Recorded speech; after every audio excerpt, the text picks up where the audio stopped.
We were accused of taking money from foreign entities, which it's now come out that the Trudeau Foundation has been taking money from the Chinese government. And then we were accused of being infiltrated by the Russians, like foreign interference. Well, I mean, look at the situation that we're in right now.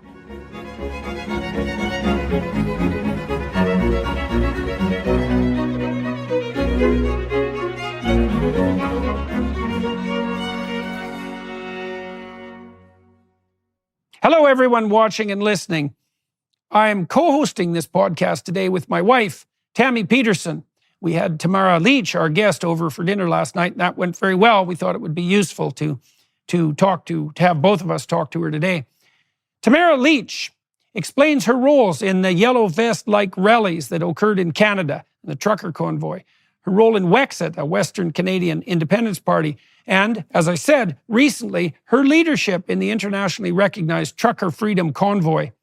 We discuss the current state of Canada, the current dismal state under Prime Minister Justin Trudeau, the tyranny he unleashed during the COVID pandemic, why so many patriotic Canadians are fed up, and the unprecedented punishment that's been unleashed upon those who, like Tamara, were daring enough to criticize their own leaders. Yeah, oh, Canada, indeed. Looking forward to talking to her. Tamara, maybe we'll start, maybe you can let people know a little bit about you. You said last night that you're from Saskatchewan. You should probably explain what the hell Saskatchewan is to everybody listening to begin with, and then you moved to Alberta. Why don't you just walk through where you came from? You worked for the oil, in the oil and gas field too, or in the oil and gas industry, which is relevant. So yes. You want to fill people in? I was born and raised in Saskatchewan, and I lived in Saskatchewan until about 1998, and then we moved to Medicine Hat because of the Alberta advantage at that time. We had really low energy prices there, and a lot of Saskatchewan people ended up in Alberta.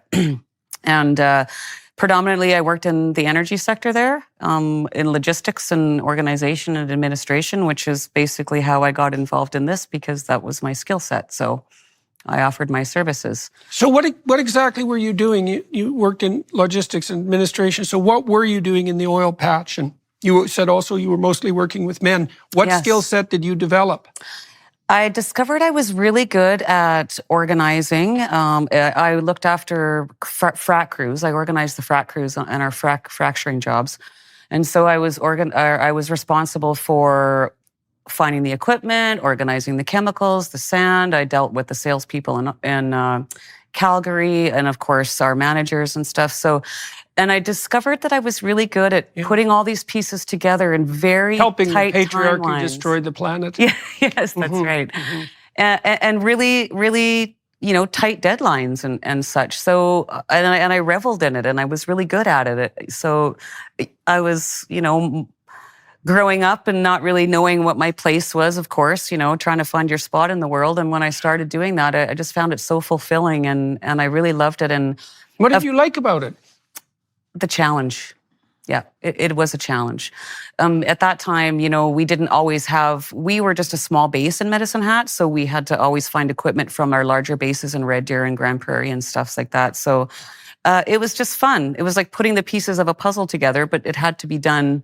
And then, of course, dealing with a lot of, even at that time, you're talking the late 90s and the early 2000s, there was still a lot of consultants in the oil patch that didn't like dealing with women.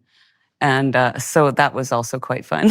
But yeah, it was something I discovered I was really good at, and I enjoyed it. And yeah. When did you start taking an interest in political matters, and why?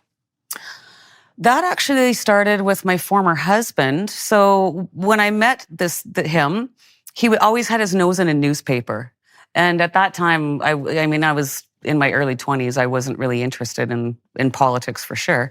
And then I started reading the newspaper. The National Post was the one that we subscribed to. And I started really loosely following reporters like Don Martin, Christy Blatchford, of course, Rex Murphy. And I just started really paying attention to what was going on. And it was when the sponsorship scandal hit that I thought, what is going on here?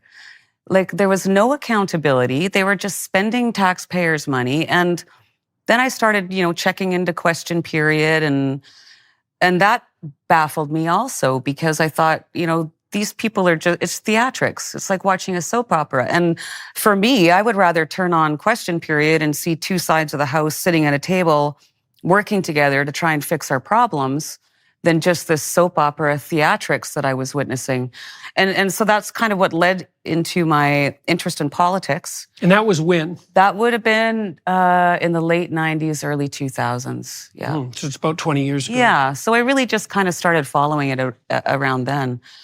And I just couldn't understand why none of these politicians were being held accountable for their actions. And I mean, that was already 20 years ago, and it's gotten much, much worse. Back when they were accountable. Yeah, that's right, when they were supposed to be. I mean, I remember, somebody losing their job over a $12 glass of orange juice, and now we have a prime minister that can just do whatever he wants. And there's no account. Like, there used to be some integrity, a little bit of integrity. Well, he's figured out this interesting trick where if you have one scandal, the way you deal with it is just to produce another and overlay it on top of the previous scandal. He seems to be able to confuse people constantly with a never-ending string of increasingly dire scandals. And yes. Well, I don't understand it, that's for sure. But here we are. Now, you said when we were talking last night, you said too that you also started to detect, and I don't know when this was, a certain amount of desperation on the political front in the oil patch because of increasingly draconian federal policies. So in Canada, for those of you who are watching and listening, the provinces in the west of Canada are pretty heavily resource-based, and Canada's a resource-based economy still in many ways.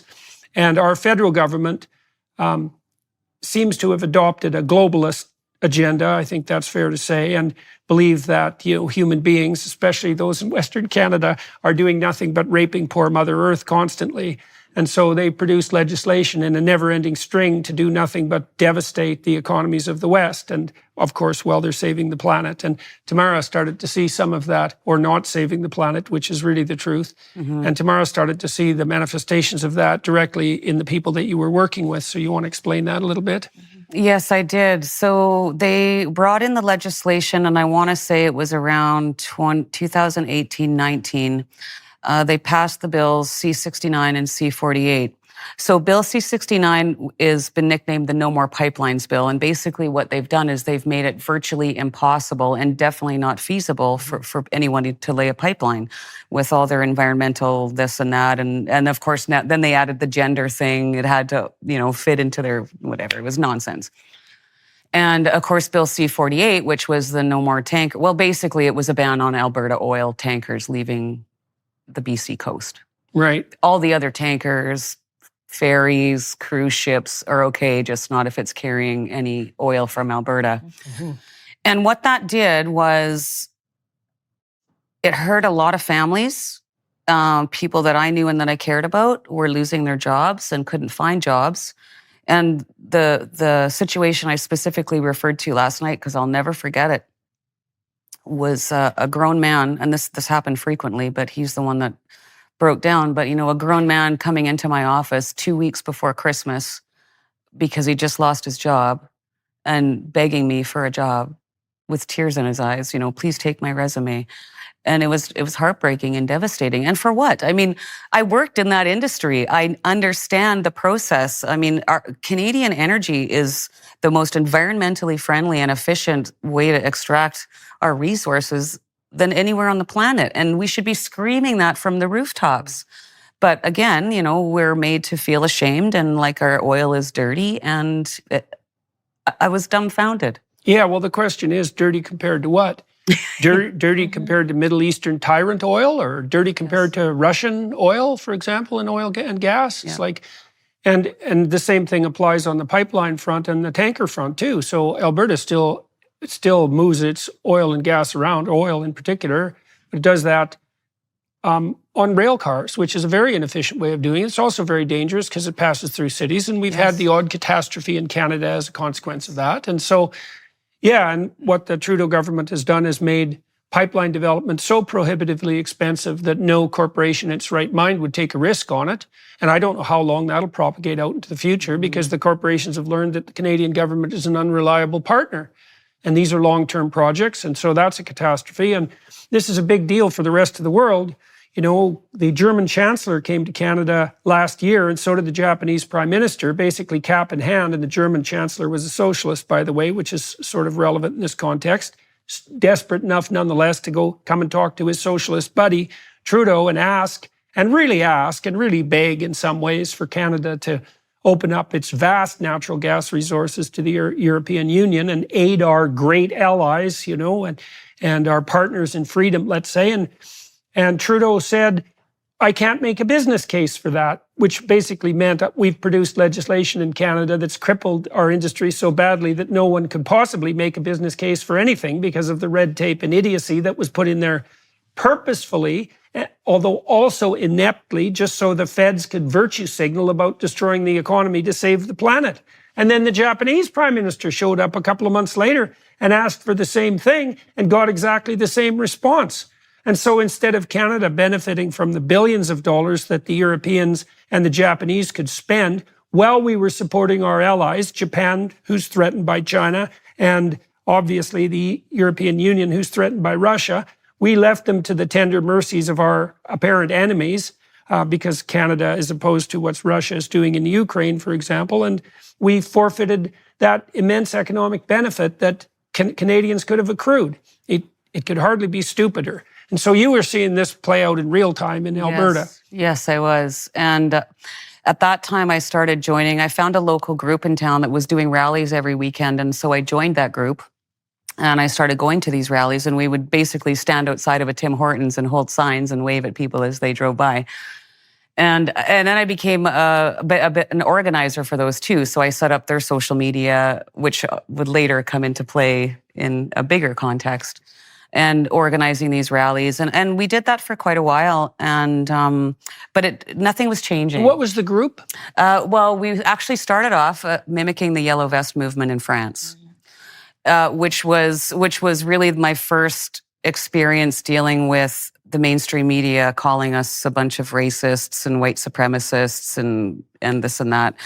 And well, white supremacy, that's a big thing in Alberta. I mean, I know I lived there and there were just white supremacists everywhere. I know, it's terrible. It's absolutely terrible.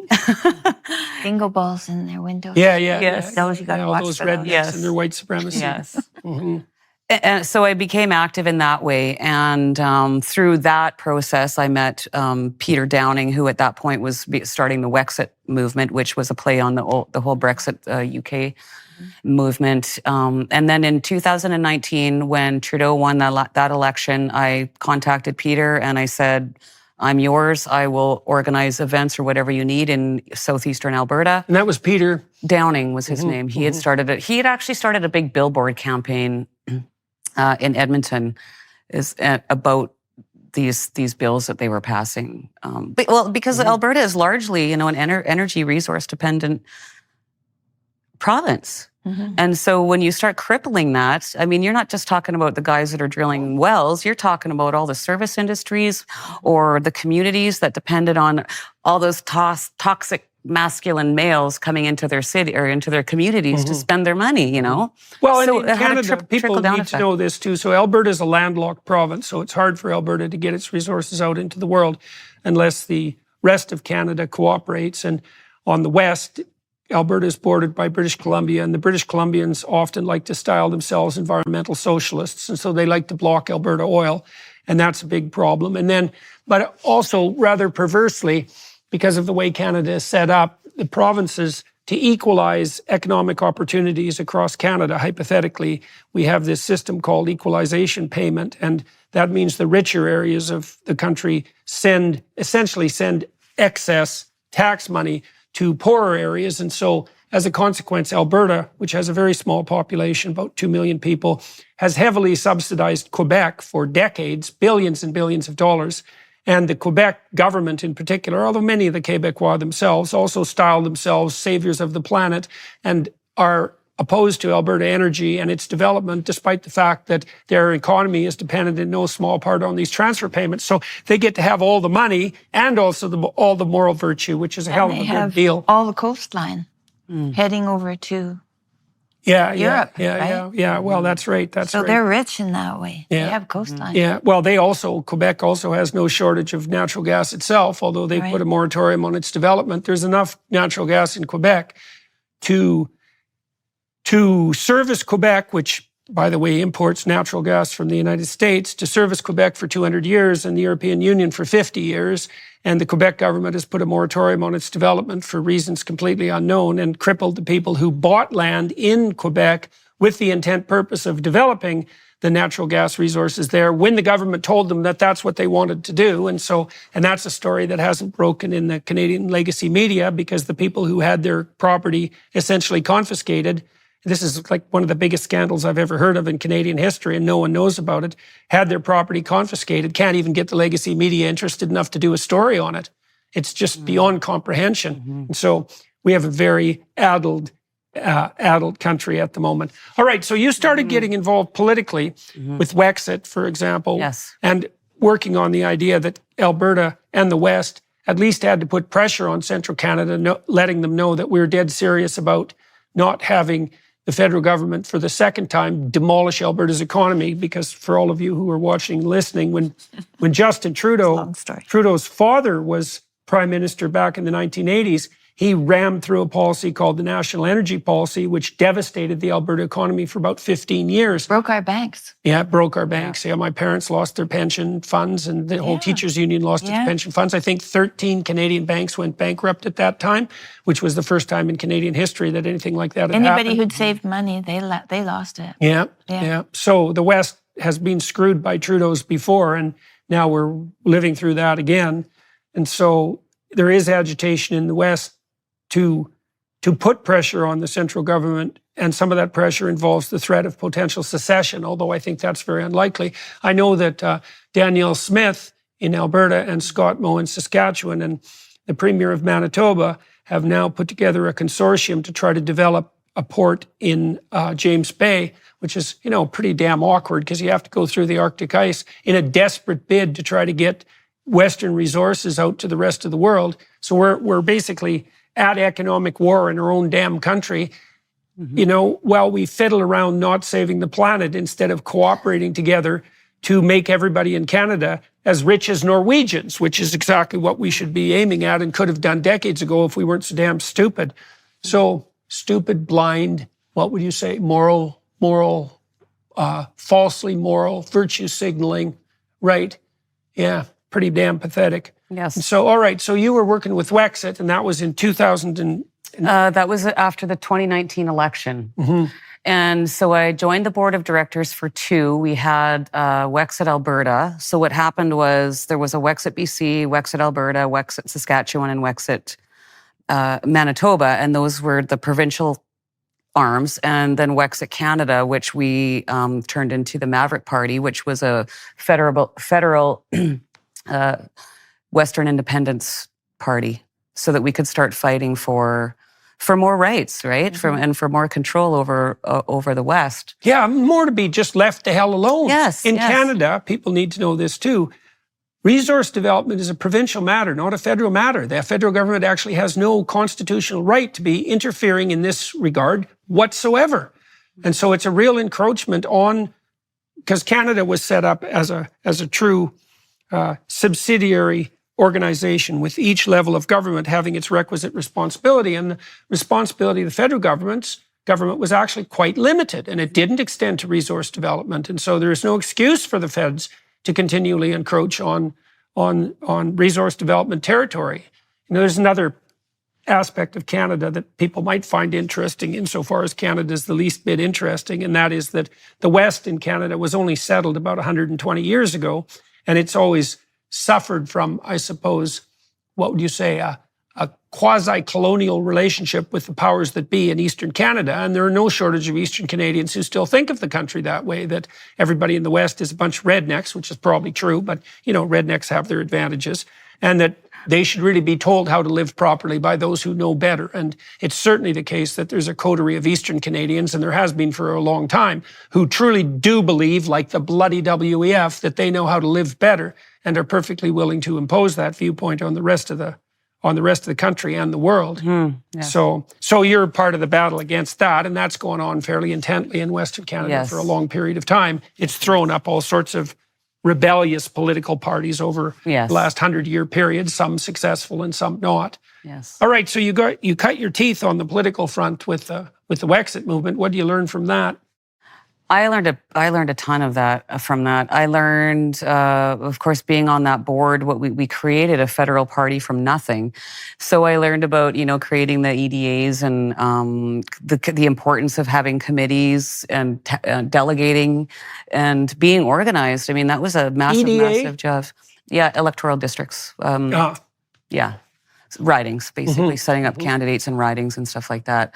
So, and I met a lot of really good people. I mean, there's so many great people in Western Canada that are very concerned about what's happening to them, So that was a massive experience for me. And I got to work with Jay Hill, who was a whip for the Conservative Party 4 times. And he was our leader. And I learned a lot from both him and his wife also. I mean, we just had such an amazing team. And again, that would come in handy later. Right. So you're expanding your logistics ability as you're doing this. And so it's interesting, you did what people should do in their life, as far as I'm concerned, which is you established a local base of competence. So, well, partly within your family and then within the industry you were working at, you learned how to organize. And then you noticed that maybe you had a political responsibility, which everyone does, because otherwise the tyrants have it. And that's bloody well worth knowing. Yes. And so you decided to step forward into the political realm. And started, you learn by doing. Yes. And you started working, you're tilting at windmills fundamentally if you're trying to produce a Western separatist party, because the probability that's going to fly is pretty low, which doesn't mean it isn't necessary. Right. But you learn a lot as you go along, being a fool and stumbling forward. And so you were doing that and expanding your logistics capability as well. Yes, in a different realm. And that was one of the first speeches. I was asked to give a speech at one of the first rallies that I attended back when we were doing the Yellow Vest rallies. And I didn't really know what I was going to speak about. I'm not an orator. I'm not a public speaker. But what struck me the most was I thought, I'm sorry. And that's what I wrote about. I'm sorry. I thought somebody else was going to come and fix the problem. So I didn't worry about it. I thought a politician, a businessman, somebody with some level of, clout would step up and solve the problem and say something. And it wasn't happening. So the first speech that I gave was like that. And I ended it with I am somebody else. And you are somebody else. And you are somebody else. We can't sit around here and wait for... It's up to me too. It's up to all of us. Exactly. And you're doing your part and we're listening to your story. People got to listen and know they have it in them. Yeah, well, what have you learned on that front? I mean, you were very skeptical about any sort of political organization. I got jaded young. Yeah. So, but I gave up young. I thought, I don't need to be a part of this. Something happened when I was young, like a political sword when I was 17. Local politics made me jaded. And I thought, okay, that's Why enough don't you of tell that story a little bit? Oh, I was the supervisor for a swimming pool in our little town in northern Alberta. And it had been built in 67 because they built pools all over Canada in 67. And it was a bit deep. So when the kids came from school, they were 6. They weren't quite tall enough to be in that water. And I'd roped it off so there were 3 sections, but when the kids got in, I could see, even though there were teachers in the water, I'd say, that one's underwater, pull that one out. That one's underwater, pull that one out. So after it was over, I said to the board, the town board, I'm going to ask for a parent to come in for every 10 kids from now on because it's not safe. And I can't, we don't want to do this. So the next week, the school showed up and they had no extra people, so I didn't let them in. So then the town council called me and they told me that I had made a mistake. And I said, I think that a mistake might have made, but the mistake that was going to be made was there was going to be a death of a little kid and I couldn't do that. And I said, you can write me a letter and tell me how you want me to run this place. I'll run it the way you want it. But I want you to sign that letter. And they said, if we do that, you'd let a kid die to spite us. Yeah, that's what they said. That was 17. And I was like, and I could have said, I could have taken their bluff, but I was a 17-year-old girl. I didn't have that kind of chutzpah. So I quit the job. You probably had the chutzpah. You didn't have the knowledge, strategic knowledge. I had the chutzpah. I didn't have the knowledge. Yeah. So I quit the job.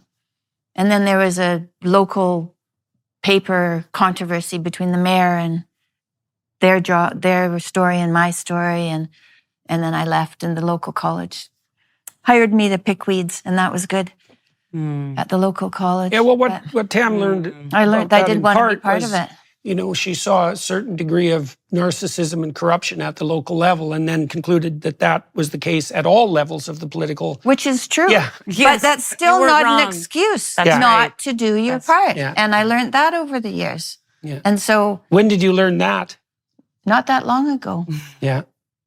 Yeah, not that long ago. But I know it now. Yeah. And that's all you can do is know it now and move forward. Elysium is dedicated to the biggest challenge in health, aging. Elysium brings the benefits of aging research to everyone. They create innovative health products with clinically proven ingredients. Elysium works with leading institutions like Oxford and Yale, and they have dozens of the world's best scientists working with them. 8 of them are Nobel Prize winners.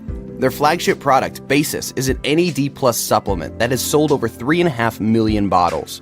Why NAD Plus? Studies suggest that NAD Plus levels and healthy aging go hand in hand. In fact, at a recent conference, 8 out of 10 doctors were taking an NAD Plus supplement. We know there's no such thing as an actual fountain of youth, but Time magazine has said that NAD Plus is the closest we've ever gotten to one. We've got celebrities like Victoria Beckham on our side, and doctors like Richard D., who says, I recommend it to all my patients who are looking for something to improve their overall long-term health. Richard D. also has his wife, parents, and children taking Basis as well. Basis is proven to work and is backed by clinical trials. So support energy production, healthy aging, and feel good for your age with Basis. As a special offer exclusive to Dr. Peterson's listeners, go to trybasis.com/Jordan and enter code Jordan at checkout to save 25% off your first purchase of a monthly plan. Restore youthful levels of NAD Plus now. Trybasis.com/Jordan. Right. Yeah, well, That's one of right. the rules that I've been formulating as we tour is that any political responsibility you abdicate will be taken up by tyrants and used against you. Yeah. And everyone has a political responsibility, right? So well, you obviously learned that. All right, so now you're working with the Wexit Party and you're expanding your logistical knowledge. What happens next? COVID.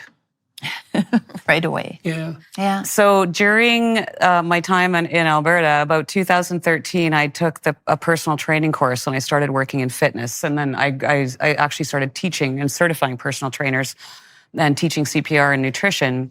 And so that was one of the very first things when this all started. I was like, what is going on here? Because they started closing all the gyms. And like, I'm not a doctor or a scientist, but I know that if you're healthy and you're exercising, your immune system is going to be stronger. And then right away, it came out that one of the comorbidities that was causing, the terrible reaction to the COVID virus was obesity. I think the people who died had the mean number of comorbidities was 4. Yep. Right. And in Alberta, the average age of death due to COVID, they said, was 84. Right. But in Alberta, the average age of death from anything, old age, is 82. So then I couldn't understand why they were locking us all in our homes and telling me that my family wasn't allowed in my home. Yeah. That did not work for me. That did not work for me. So my husband and I ended up, after we both lost our jobs on the same day, we decided to drive out to Manitoba to visit my daughter. Why do you lose your jobs? We were laid off. We were laid off because we'd been sent home already. Well, I'd been sent home for 2 weeks because of COVID. And then, of course, there was the economic impact that came down with that. And we were a satellite base, basically, in Medicine Hat. So we ran 2 crews out of there, as opposed to Red Deer, where they had 5 or 6 crews or whatever. So they ended up shutting down our base and laying everybody off, save a couple of gentlemen that were transferred. And we decided to drive out to Manitoba to visit one of my daughters who was out there on the farm. Because our choices were, we can sit here in our house and do nothing and watch the cars go by, or we can go be productive and have a feed life. and have a life and, be outside and doing stuff. So, and then when we arrived there, I found out that I was going to be a grandmother again. So we drove back to Medicine, packed up a bunch of stuff, and we spent 19 months during the pandemic out in Manitoba. Nice. And I ended up getting a job there with the local municipality, which was good. That summer, I got a job there, and that's why I called it the pandemic of the Karens, because I had, especially at Christmas, this one lady called me, just freaking out and angry because there's 4 cars parked across the street at the Airbnb. I think it's an illegal gathering. Oh, yeah. She has the same voice I do for Karens. Yes. I have a Karen voice And too. I'm there are thinking- 4 cars across the That's street. right. Yeah, and I think they're having an illegal gathering, and we should really do something about that because there are children at risk. That's right. Yeah, pat. I know. And just thinking that she was, I don't know what she was thinking. Anyways. Here's what she was thinking. I saw people in Toronto think this way Yeah. a lot. So I figured that 70% of Torontonians would wear a bloody mask for the rest of their life, without complaining. And half of them would enjoy it. And the reason for that is because it gave them an opportunity to tattle on their neighbors, to inform, right? And in East Germany, 1/3 of the people there under the Soviets were direct Soviet informers, right? So if you had a family of 6, 2 people were informing on you to the government.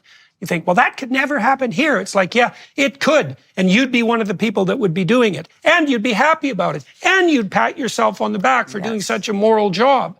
It's like that proclivity for tyranny and the delight in informing, that's, and yeah, it's awful. It was sad. And I'm just thinking, sad. I did my horrible. job. I took all her information. I passed it on to my CAO. And I thought, it's Christmas. Like, this family probably hasn't even got to see each other in the last year. You don't have to go over there. You don't have to go on their property. You can just stay in your home and shut your mouth. And your windows and your that's curtains and right. quit peering out like I just don't understand that mentality. I didn't understand it. And They weaponized people doing the right thing. Yeah. Duty. They weaponized duty. And they used fear to weaponize duty. Yeah. yes. Yeah. Well, that's typical tyrant. That's a typical tyrant approach. Yeah. They take that. Fear, compulsion, power. You have to do this. Why do you have to do it? Well, it's an emergency. Who says it's an emergency? We say it's an emergency. We know what to do about it. Give up all your autonomy. Grant us all the power. It's like, oh, I see. That's why there's an emergency. So you can have all the power.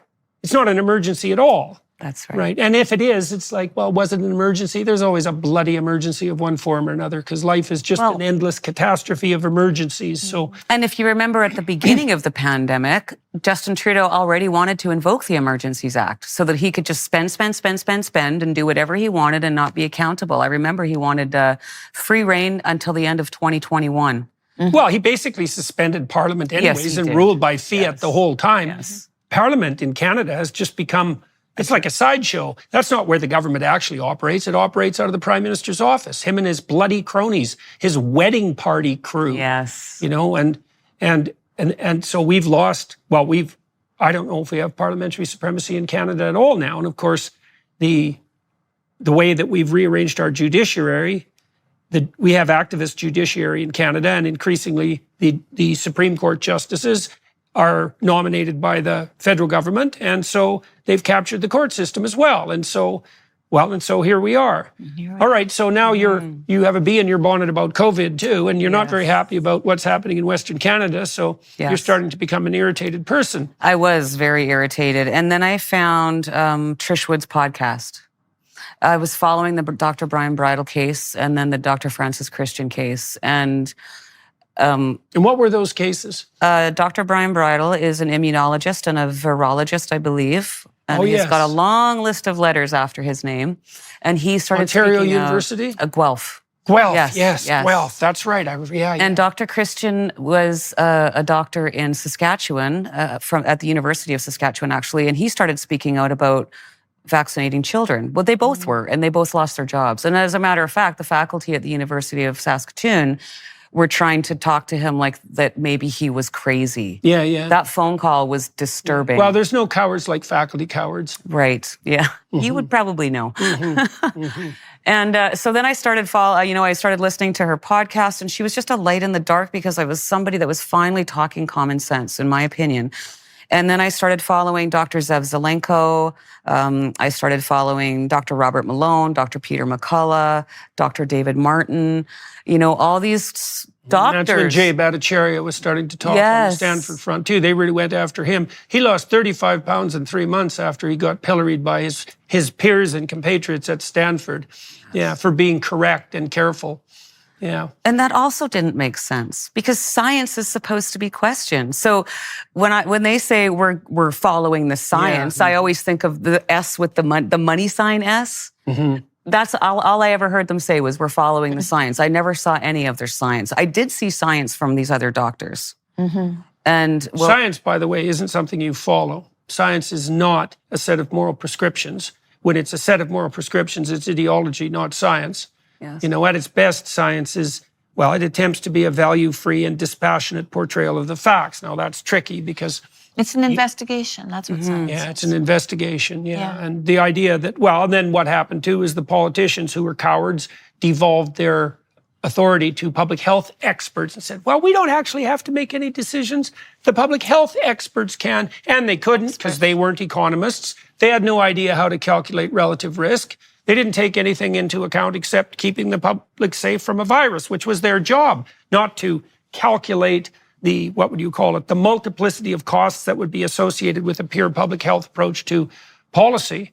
So the politicians abdicated their responsibility, and the narcissistic politicians enjoy doing that anyways, because what you want is the glory, not the responsibility. Yes. And what I noticed too is that the fear-mongering, like the propaganda campaign was heavy.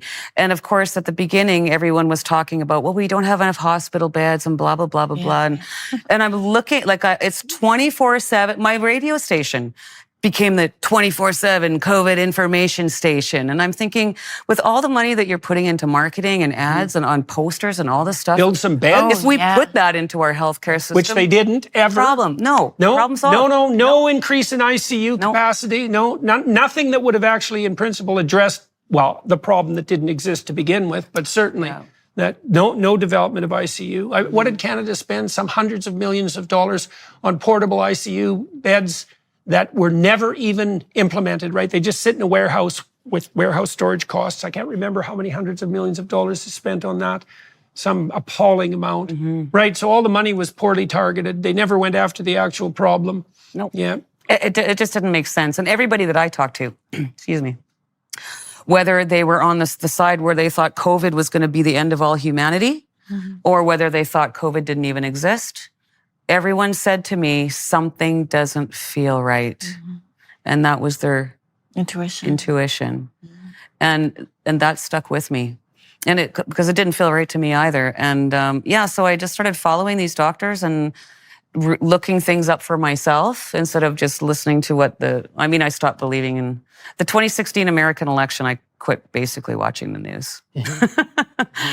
That's about when the legacy media got finally corrupted, right? And part of that's because they're facing such an onslaught of competition from the online media, essentially. They're going to die. And you can see that happening in Canada, and CTV and Bell Media laid off all sorts of journalists yesterday, including top journalists, right? And they certainly deserved their demise like nobody's business. But it's part of the inevitable triumph of the distributed media, because there's no way the old legacy media outlets can compete with them. And they started losing their best people and then competing on the clickbait front. And, it's just a degenerative spiral, and we're seeing that play out. So yes, we are. Yes, we are. It's a travesty. So now you're still in Manitoba while this is happening? Yes, I was. Actually, my husband and I just moved back to, we both got offered our jobs back in October of 2021. And we moved back to Alberta and both went back to work at the end of November. And then we moved into our new house on a week before Christmas.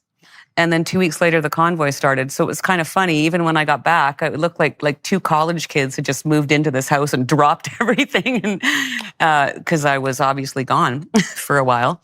And so we went back to work, and then middle of January, my friend Cindy sent me a TikTok video that Chris Barber had done. This is January what year? January 2022. 22, yeah. Yes. Where Chris was advocating for, he had a massive TikTok following. I guess that's a trucker thing, TikTok. And he was calling for a Canada-wide shutdown. Just wherever you are, shut off your trucks, don't move. And Bridget Belton, who is a trucker from Wallaceburg, I think it's Wallaceburg, Ontario, had reached out to him too, because she was having issues crossing the border already. So why were the truckers upset specifically? There was border crossing issues, but why the truckers in particular? Because after 2 years of our prime minister calling them heroes and liking them to soldiers going off to war, he decided to implement the cross-border trucker mandate. So unless they had a vaccine passport, they would have to quarantine for 14 days. So especially in Ontario, where they're always, like, some people are doing this every day. Yeah. How do you feed your family if you have to take 14 days off every time you cross the border? It's impossible. So these people, these blue collar heroes, I call them, that he had propped up and complimented and sang their praises from the rooftops, had all of a sudden become public enemy number one. And that was it for them. And that's telling, because I'm telling you, they went for the healthcare workers and the doctors. And I thought for sure, just like my speech, somebody was going to say something. They came after the RCMP, and I was like, somebody's got to say something. And then the military, and then the education system. And all of a sudden there's all these mandates, and nobody was saying anything. And finally, when they came for the truckers, they're like, no, this is not acceptable. So I got that TikTok from Cindy about Chris, and I actually messaged her because there had been a convoy that came out here in 2019 that was advocating for our energy industry. And I said, well, what do you think about another convoy? And she's like, well, it didn't really accomplish much the first time. And I said, yeah, you're right. And then I messaged a friend of mine in Manitoba, and I said, what do you think about a convoy to Ottawa? And he said the same thing. So in the meantime... Well, so what was it about the convoy idea you think that was attracting you? I mean, you're pursuing it with some degree of fervor, even though by your own admission, the last time it occurred, it wasn't that helpful. Why do you think that idea... Because we needed to bring it to Parliament. I've seen rallies at the Ledge in Alberta, Regina, all the provinces. I've seen rallies, massive protests everywhere. The mainstream media was not reporting them, and nothing was changing. So we needed to get to Ottawa. And in the meantime, Chris and Bridget and another group had been talking, should they do slow rolls or a shutdown? And then kind of collectively, basically what it was a very small group of people that had a lot of similar ideas, that knew something had to happen. And so I called up Chris, and we discussed the convoy to Ottawa. And I said, my background is logistics, organization, and administration. You're going to need social media, and you're going to need money. I'll start you a Facebook page, a Twitter account, and I'll set up a GoFundMe account. At that time, I didn't know that GoFundMe was as left-leaning as they were. Oh, I should let everybody know, too. Tamara, under constraint by the Canadian government, is no longer allowed to engage in social media. So do you want to talk about the restrictions that have been placed on you? That's one of my conditions, one of my very broad conditions. I am not allowed to log into my accounts, post to my accounts, or ask anybody to post on my behalf. If I do, I go directly back to jail. Right. So you're essentially muzzled on the electronic communications. Yes, that's right. Now, right. why can you do a podcast like this? Well, after the POEC report came down, and I just could not stand to listen to Justin Trudeau tell people how he had their backs and he was keeping them safe anymore, because my head was going to explode. Keith and I went through my conditions very carefully. Very carefully. I was taking, it sounds stupid, but I was taking words out, and I was rearranging the sentences to see if there was any possible way that I could be arrested for speaking.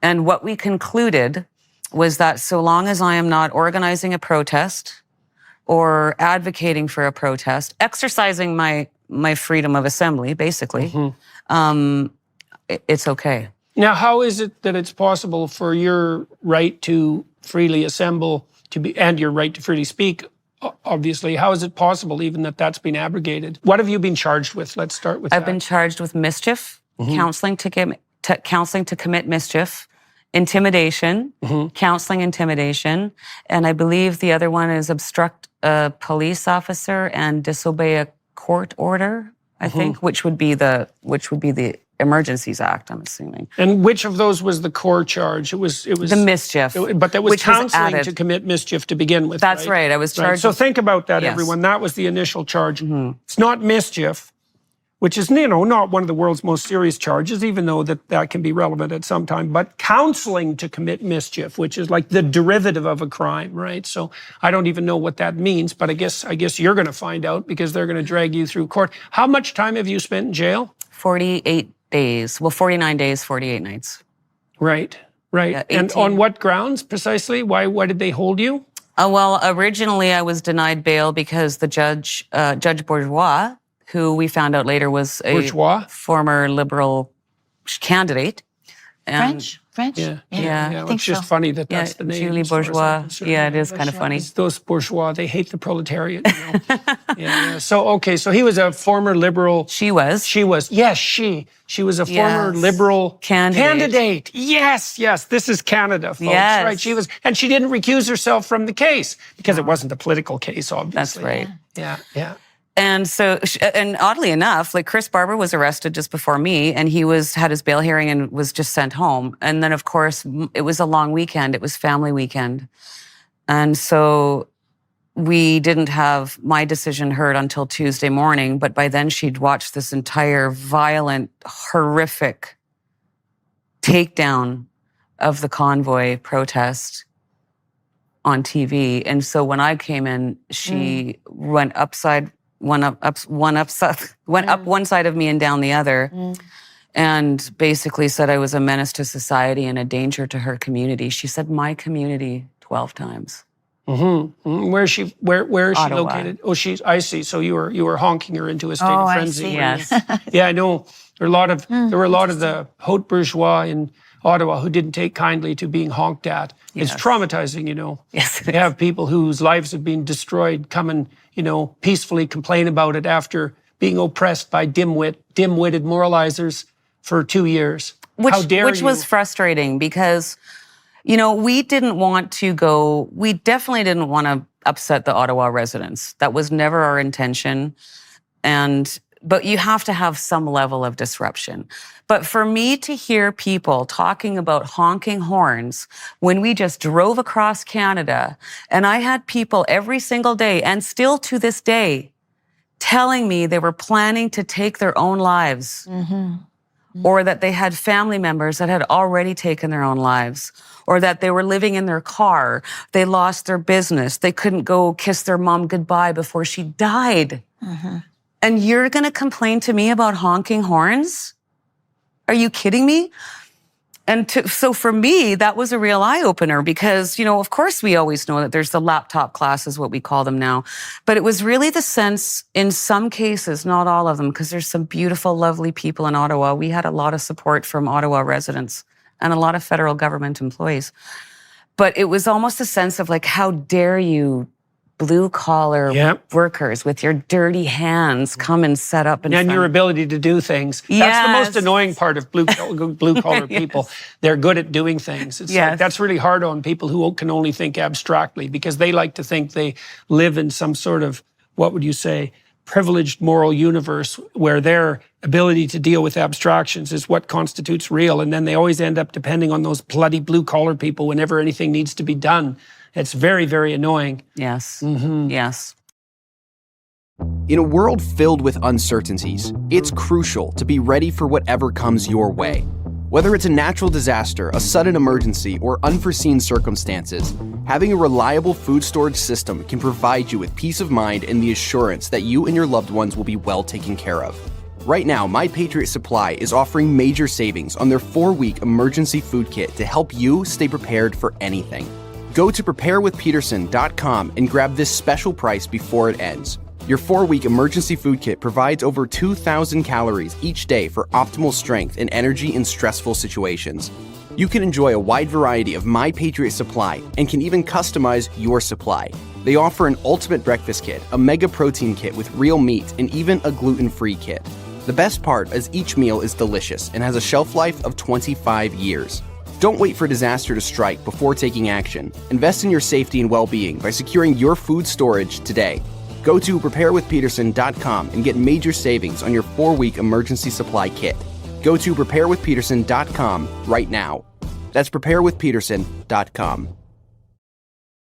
So shortly after we got there was an injunction order. So we did have to stop honking horns. And honestly, the majority of us at the core organizers were relieved because it was getting to be a bit much. And, you know, when you've got like speakers up on stage and people are still honking their horn, you can't hear them, right? So that was good. I mean, we're glad that it stopped for the most part. But again, not all of them stopped because there was no bosses.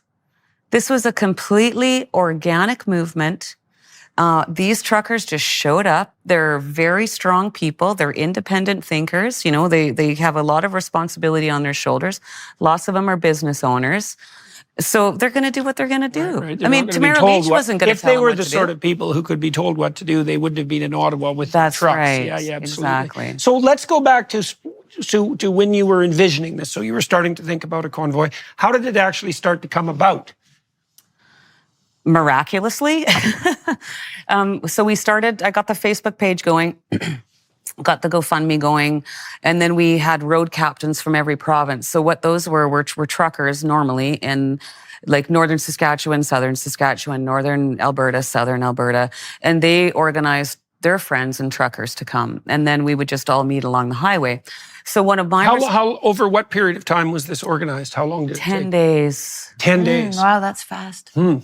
Right. Yeah. Well, so that obviously shows that it was time. Was right. It was Yeah. time. Yeah, because everybody clambered on board right away. That's right. Which shocked us. I mean, and we recognized within 24 hours. In my head, my vision, I thought we'd maybe raise $20,000.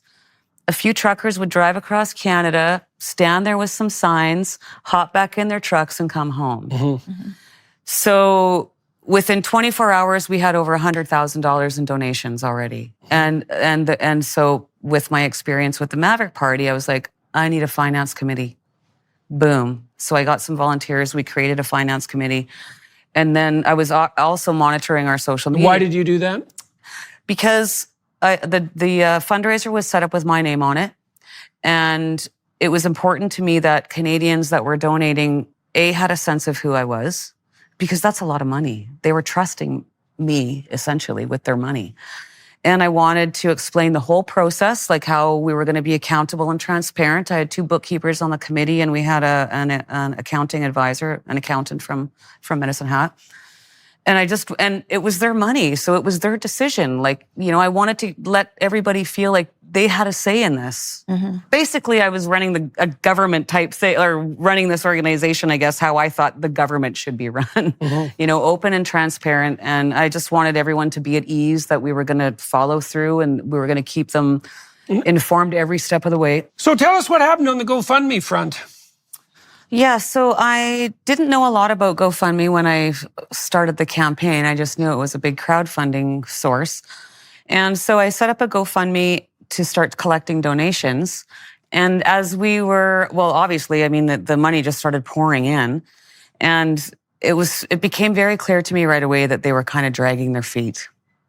Who was dragging their feet? GoFundMe in releasing the money. Okay. So because they'd send an email with, 3 questions on it, we'd answer those questions. Then we'd get an email with 5 questions on it, and we'd answer those questions. And it just was this constant back and forth for about 2 weeks.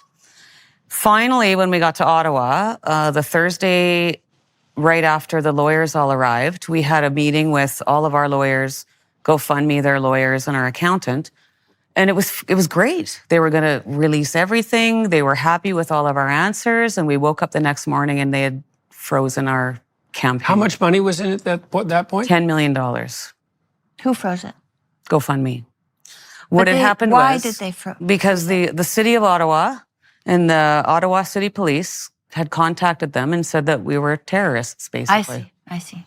Oh, yes. Well, yes. Right, so who's the blame on then? Is the blame on GoFundMe or is the blame on the people who called you terrorists? I would say both. I would say both.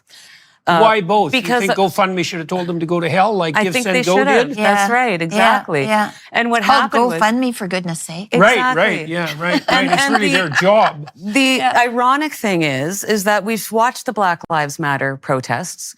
I watched the Chaz Chap autonomous zone that they had set up in Seattle.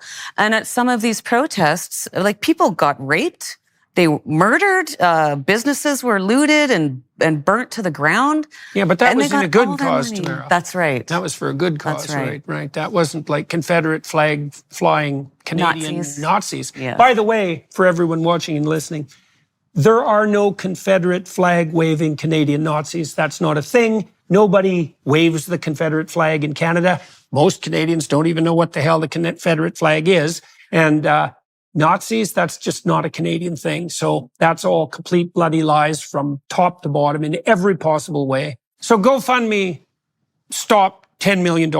Yes. And then, if I remember correctly, they then announced that they were going to distribute it to charity unless people wrote in specifically and requested a refund, and that they were going to pick the charity. Correct. Right. That Correct. Black Lives Matters, though. They got their money. They did. Even though there was raping, Yes. murder, Yes. all kinds of things. They got their money. Of course, that was in the States, wasn't it? Yes. Yeah, but that shouldn't make a difference. No, it And then, shouldn't make a well, difference. and then Give, Send, Go didn't abide by the dictates of the Canadian state, right? So Correct. they had a bit of a spine. So you flipped from GoFundMe to Give, Send, Go, and then you raised another $10 million. What happened to it? Well, the government of Ontario wanted to seize it immediately. And Those were conservatives, by the way, yes, right? this is right. This is true. And so the writing was on the wall.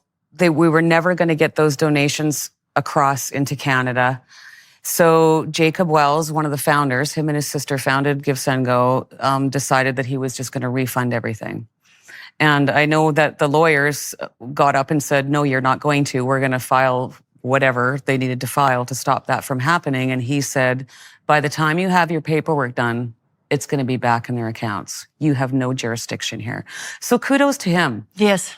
So what had happened was GoFundMe had released $1 million into my account. And so I'm actually quite happy that it did cost them $1 million, because they ended up refunding everything.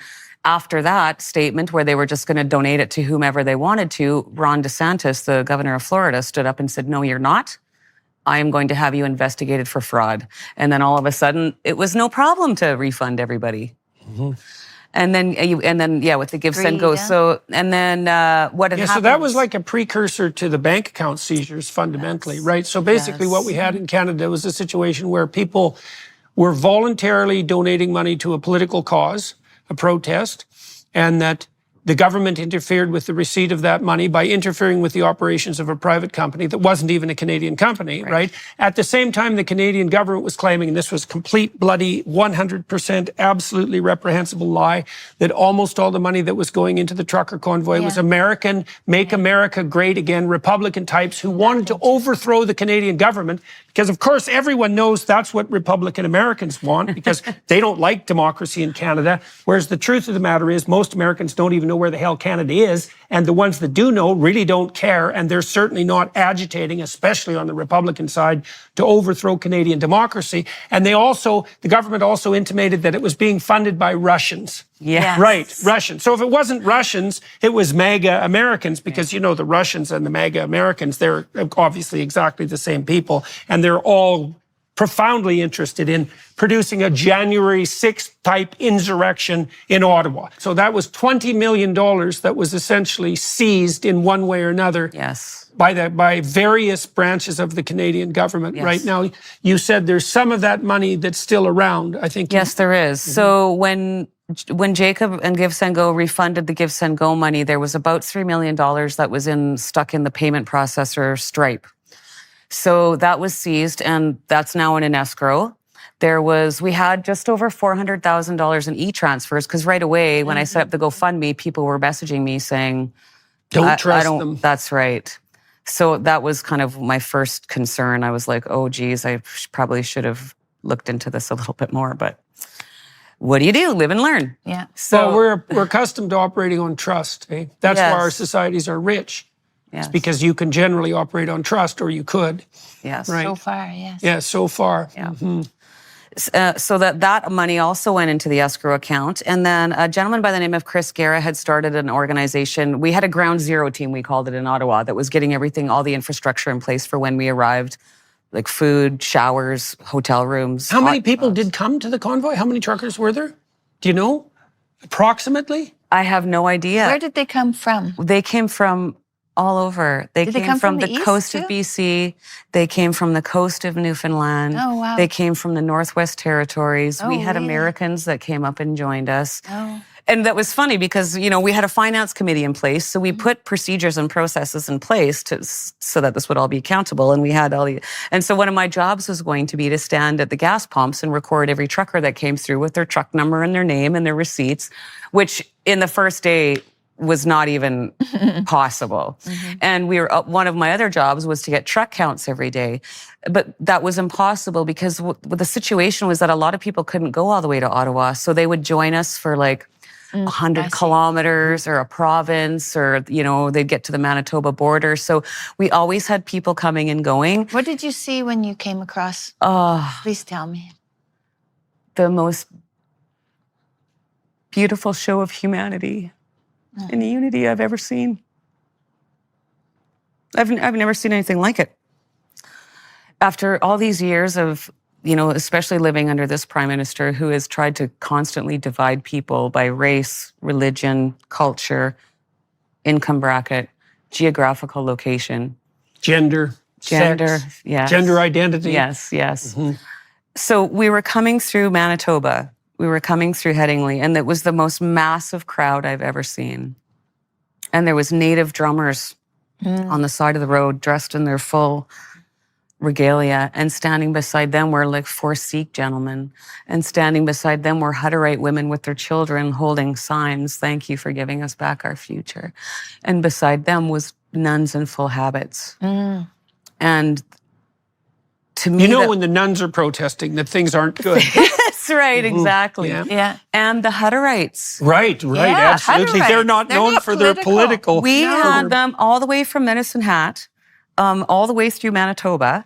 And I found out after, because my dad's great friends with a lot of the colonies down there, that they would go to one intersection on the like back road, watch us go by, hop in their vans or trucks, drive 2 miles down the road, and they did this to just watch us, Egg you on. Yes, Yeah. and support. And it was just incredible because it didn't matter. None of your background even mattered. Right. We were just Canadians. Right. For That's once. it. For once.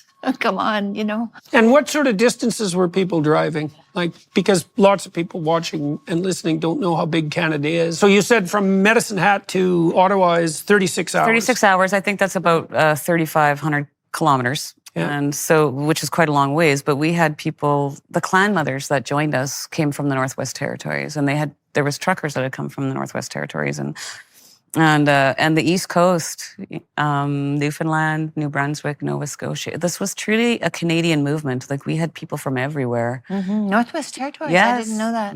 Yes.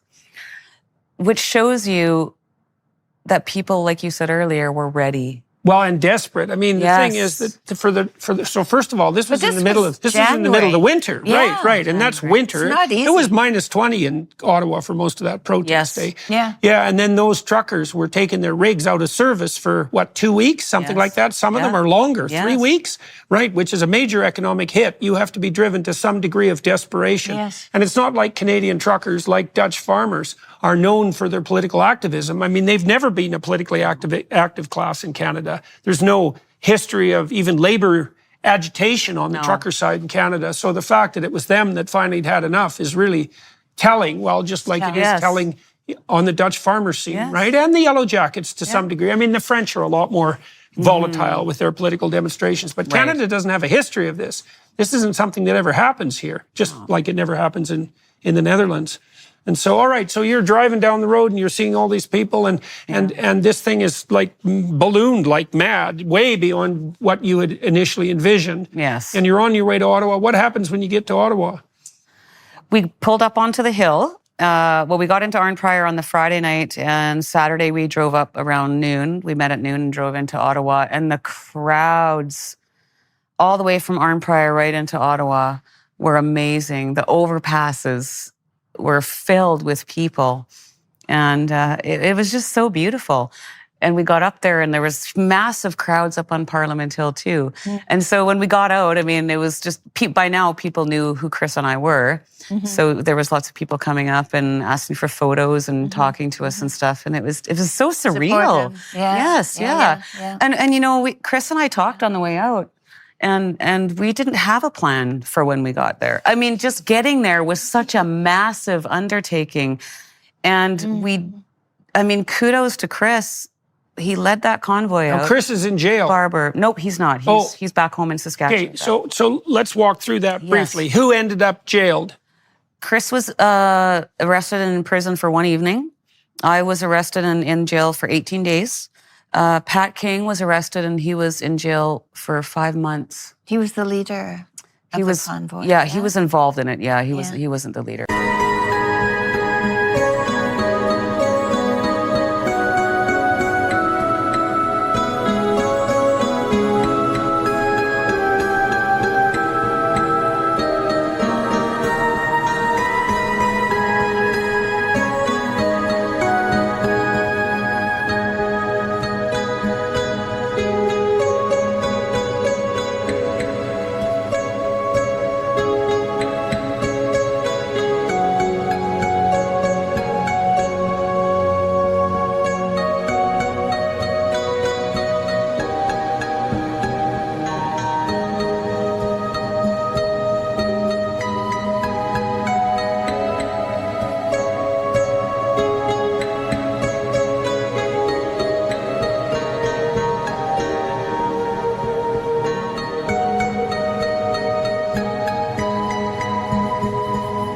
Of it, but Okay.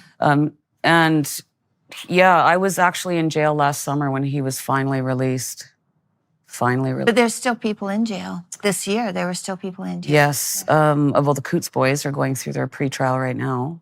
I mean, they weren't affiliated with us. That was all, you know, separate groups and stuff. But I mean, what's happening there is just unbelievable to those guys. And Aaron Aldrich was another one. I don't know if you've ever seen the photos, but there's a gentleman in lots of pictures with a toque and a big belly. He never wore a shirt, always smoking cigarettes. And that was Aaron. And he's finally back in Alberta. I think he went back last week.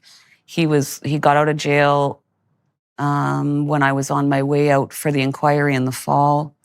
And he had to stay there with his surety until last week. He hasn't seen his mom since 2022. Oh, yeah.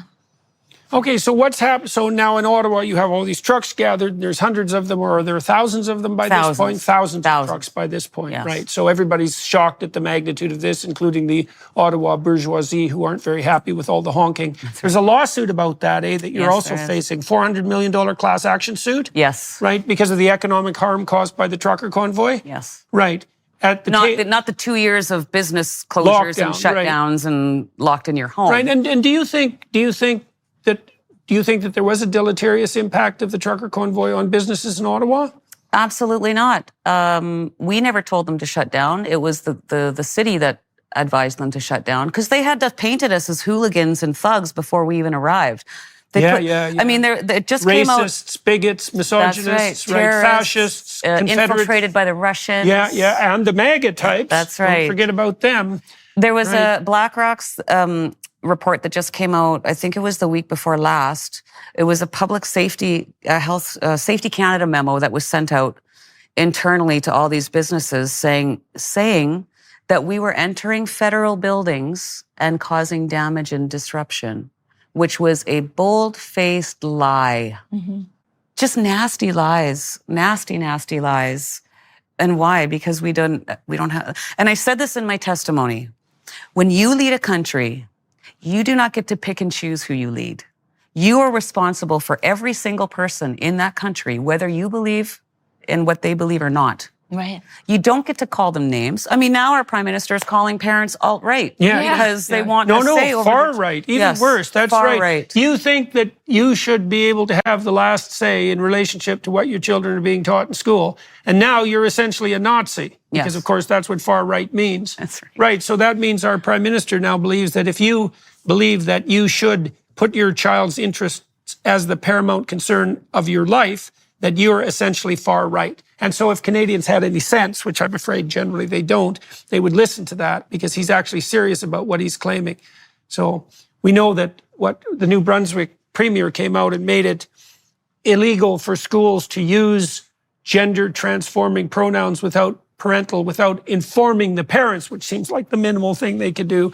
And Trudeau pilloried him, but the vast majority of Canadians agree with the New Brunswick Premier's statement. And if they were informed, a lot more of them would agree because Canadians, as a general rule, don't pay much attention to politics and don't know what's going on. And if they actually knew what was going on, a hell of a lot more Canadians would have agreed with the New Brunswick Premier. Yeah. So I know, kudos to him. Like, who saw that coming out of New Brunswick? I know. He grew a spine. He It's like did. the I'm so Conservatives in Canada, impressed. they're starting to rediscover their spines. That gives It's really me hope. something. Yeah, well, you have Danielle Smith and Scott Moe who look like they've got some spines, and Pierre Poilievre might have one as well, and the Premier of New Brunswick, right? Yes. That came out of right field, you might say. Yeah, that's right. Yeah, that's really encouraging to me. All right, so you're in Ottawa, and we're all watching this from the outside. I was on tour with Tammy at that time. We would have liked to have come to Ottawa. I did speak at one of the events electronically, and so what we're watching from the outside and what we see from the outside is that despite the fact that you're being painted as misogynist, racist, bigot, MAGA, Confederate flag-wearing fascists,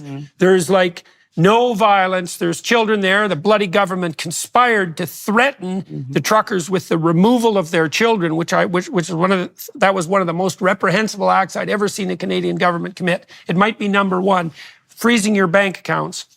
That'd be the contender for top place. But the idea that the government would threaten those protesters with the removal of their children by social services, that was like crazy. they were crossing the line in a big way there, boy. But that's what they did the whole time. It was all constant provocation. And what did the OPP have to do with it? The OPP were absolutely And that's the amazing. Ontario Police Department. Yeah, the Ontario Yeah. Provincial Police. Yes.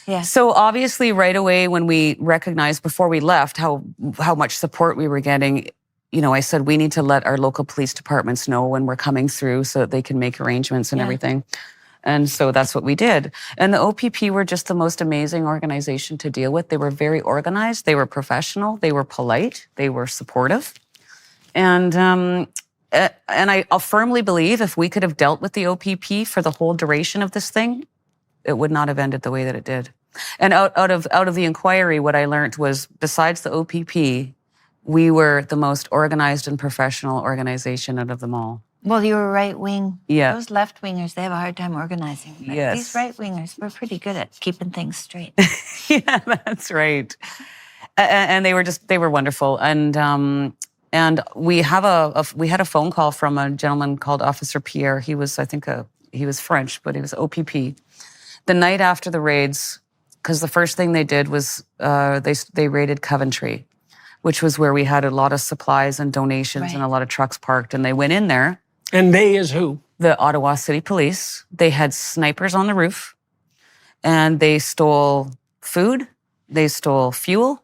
They stole firewood, whatever they could take, basically. Now, remember, this is -30 in Ottawa. Right. Yeah, I lived there. It's cold in February. It is cold. Colder than it is in Alberta, really. It's cold. Because it's humid. -30 is cold. You don't last outside very long. No. -30. About half an hour. And then they started taking the jerry cans, which is when... Yeah. I mean, this is the beautiful thing, like I was saying last night about Canadians. He calls us a fringe minority. What do Canadians do? Everyone's got a T-shirt or a tattoo or a hat or a bumper sticker. Like, they owned it. Like, now we're proudly the fringe minority. Right, and they said they were going to confiscate jerry cans, and so Canadians came out in hordes with empty jerry cans. Yes. Yes. And that was empty, was that spontaneous? Totally spontaneous. Nobody organized that. They just started showing up. Some of them were empty. Some of them were full of water. Like, some of them had fuel in them, but because they were threatening to start charging people that were bringing it in with mischief. Yeah. And again, Canadians just took that and ran with it. It was just amazing. They even had a jerry can fashion show on the stage, you know? So it was brilliant. So now what's So what's happening as the protest progresses? What's the mood in downtown Ottawa, and what's actually going on? You have a center stage or a couple of center stages set up, and there's people speaking. Tell us a little bit about what you would have experienced being there. It was like Canada Day on steroids. It was the most beautiful, loving, healing atmosphere ever. I mean, strangers were hugging and crying on each other's shoulders, and people were singing "Oh Canada" and, you know, flying our flag so proudly, finally. It was a beautiful, beautiful atmosphere, which was not what the mainstream media, of course, was reporting, but it was very jubilant, very happy. The thing that struck me the most, though, was, you know, people would come up to me and hug me and cry on my shoulder and tell me their story and, you know, thank us for what we were doing. But it was the immigrants who, when they came up to me, had this look of desperation in their eyes, like nothing I have ever seen before. It was gut-wrenching, you know, and because they've lived through this. They've watched all these signs, and now Where were they from? They escaped Poland, Russia, Iran, Romania, Eastern Europe, China, you know. People under despotism. That's right. People that have escaped communist countries. Yeah. And I'm telling you, the look in their eyes was we've seen that look in unnerving. Eastern Europe plenty. Yes. Yeah, because the Eastern Europeans, they're not very happy with all the woke nonsense they see enveloping the West. Yes. You know, when we've gone through Eastern Europe, they tell us consistently, it's like, what the hell are you people doing? Don't you know what that did for us for 70 years? You're walking down exactly the same pathway. How can you possibly be so blind? It's like, yeah, well, they remember, man. Communism. That was particular. Yeah, let's do it again. That was particularly germane in Albania because that was the worst of the communist countries. 1992, they were under lockdown till 1992. That's only 30 years ago. Yeah. They found a 100-room bunker, like 100 yards, an underground 100-room bunker, 100 yards away from their parliament building. Under the 5 main years square. ago, Under the that main no one square. even knew that was there. That the defense minister had built in secret at the height of the belief in Albania that Albania was the center country of the world and that everyone was just waiting to invade because everyone wanted what the Albanians had. We went out on a boat into the ocean along the Albanian coast, and we could see these little things that looked like small adobe houses up in the hills. And I asked except what they were those huge. were. Yeah, well, you couldn't see them because they were. Anyway, 3/4 of the way up the mountains. they were tunnels into the mountain. So they spent all their nation's money on Paranoid underground defenses. tunnels and tunnels into the mountain because they had to be careful because the world was after them. And then the people of the country had nothing. Nothing. That's communism. Albania. Yeah. Well, they remember fear and tyranny, boy. Yeah. That's for sure. All under the guise of compassion and morality. Yes. Yeah, which is the epidemic we're facing in the West. Well, it is. I mean, we're basically crafting legislation and policy on hurt feelings. Yeah, for false moral reasons. All right, so you're having a big celebration in Ottawa, and the legacy media are trying to paint you as misogynists and fascists and bigots, and so is the putative leader of Canada, and you actually manage, God only knows how you did this, to keep that entire enterprise both peaceful and positive, right? And I know I've talked to B.J. Dichter about this a fair bit too, that was actually a conscious aim, that you did everything you could, the organizers did everything they could, and I believe the truckers themselves did this spontaneously to ensure that they were going to remain respectful to people in authority and to the general public and to the businesses that they frequented. I know that the crime rate in Ottawa fell during the trucker convoy. There were no overdose deaths in downtown Ottawa. People had hope again just for a little Well, and they were while. sharing food too. The streets were clean. There was no garbage on the streets. It was, my dad, I didn't meet this gentleman myself, but my dad told me the story of this homeless man that had gone up to one of the food tents, and they were feeding him every day, and he asked if he could stay in there because it was warm. They had heaters, and they said, you are welcome to stay here as long as we're here, provided you do not drink, no drugs in here, no drugs, period, and you have to help out. And when they left, he said that was the first time that he felt like he belonged somewhere. Yeah, I bet. He had a purpose. Yeah. Right. Yeah, well, you can't live without a purpose. Yes. Hmm. Yeah. All right, so what happens now? What happens? Walk us through the crackdown. Now, I was talking to Dichter in particular around the time when the convoy was starting to, when a lot of pressure was starting to be put on the convoy. I know you guys were really trying to figure out, should you stay? Should you go? Had you accomplished your goals? So what's the atmosphere? Now the government's starting to crack down. Walk us through that, and then walk us through the decision-making processes that you engaged in when you decided to, well, to what? To bring it to an end, I suppose. Yes. We didn't decide to bring it to an end. That was the government. Okay. So very quickly, right away, well, I recognized even on the way there that we were going to need lawyers. Every time the finance committee would say, it's almost at another million, you got to bump it up another million. And so I would bump it up on the thing. But I mean, it was bittersweet because I would be so excited. Like we were taking in $1 million a day at that point. But at the same time, I would just get sicker and sicker to my stomach. Because I knew when you're talking about millions of dollars, the lawyers are coming. And boy, was I right. And so very quickly after we got to Ottawa, we contacted the JCCF and they flew in 5 lawyers. 2 of them stayed with us on the ground. My husband was on that flight as well. And the JCCF is? The Justice Center for Constitutional Freedoms, a charitable organization, civil liberties organization. And that's the organization that gave you an award 2 years ago? Yes, 2 years yes, ago, that's right. The George Jonas Freedom Award last summer. Yes. Right, last summer. Yeah, that's right. Yeah, there was legal trouble around you accepting that too, wasn't there? I had to go to court to ask. Well, that's pretty funny that you had to go to court in Canada to go accept a Freedom Award. That makes perfect sense, yeah. Because I was banned from Ontario, like, banned from Ontario. I'm going to do a cover of that. Yeah, you should do that, definitely. Which is hilarious. I know a lot of people that are trying to get out of Ontario. I don't know a lot of people that are trying to get into Ontario.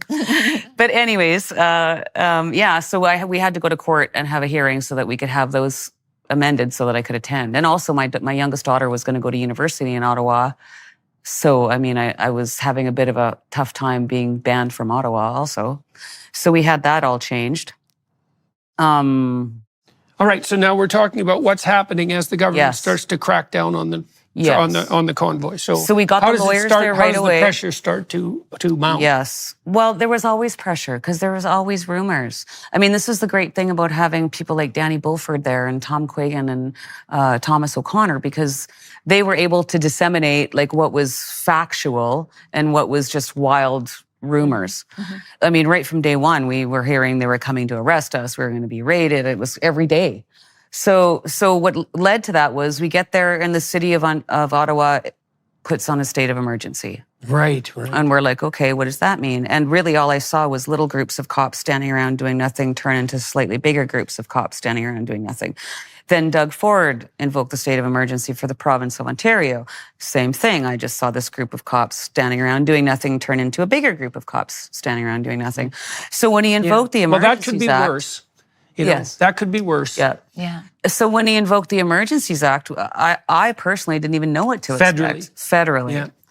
I mean, I thought it was ridiculous. There was definitely no threat to the security of Canada. We were in Ottawa. Right, and that's supposed to be a last-ditch move by the federal government in the case of, like, serious civil war-like violent insurrection, right? This is sabotage or espionage. Right. When you step outside the constitutional limits, right, this is to be used extraordinarily sparingly, right, under only the most dire of circumstances. And yet he announced it because Ottawa residents were being traumatized by honking, which had already been brought to a halt, right? Yes. Many days previously. And Chris Barber said, well, we embarrassed him.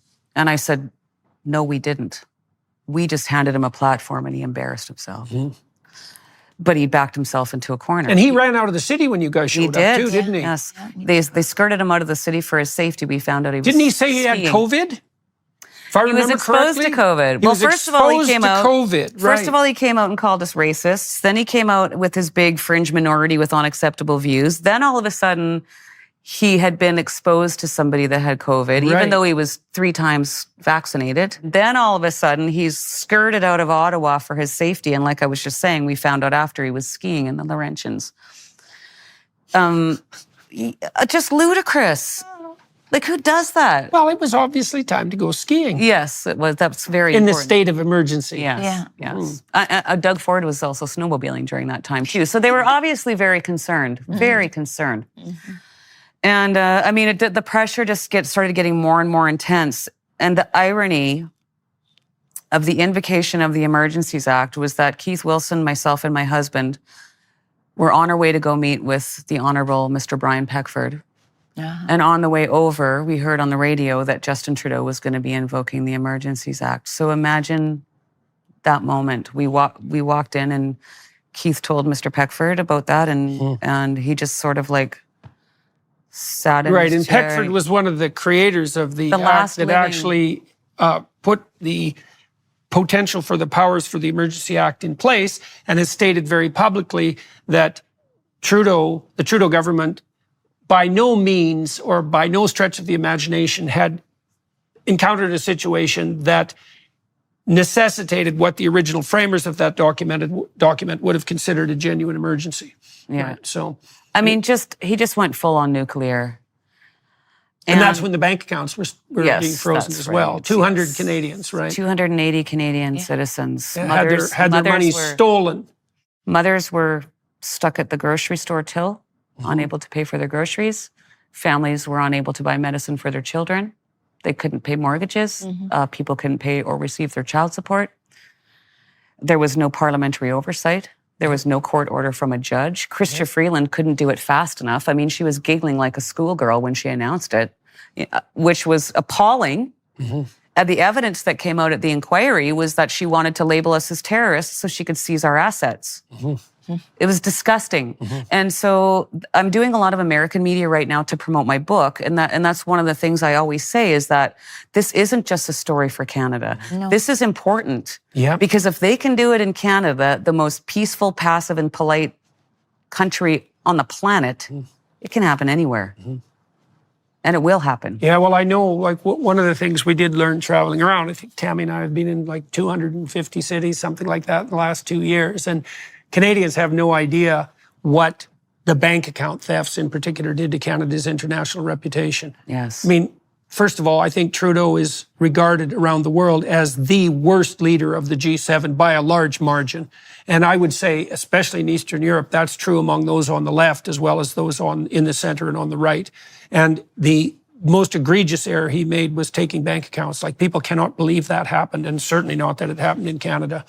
Right? That was just an absolute shock, of an absolute 100% violation of trust in the government, but also trust in Canada's banking industry and in the separation of the banking industry from the government, which is something we want to keep separate. Like, we really want to keep that separate. Well, they're not. So no, that's for sure. Well, wait till the digital currencies hit. Not one single president of any bank stood up and said no. Yeah, I think, was it one of the banks apologized later?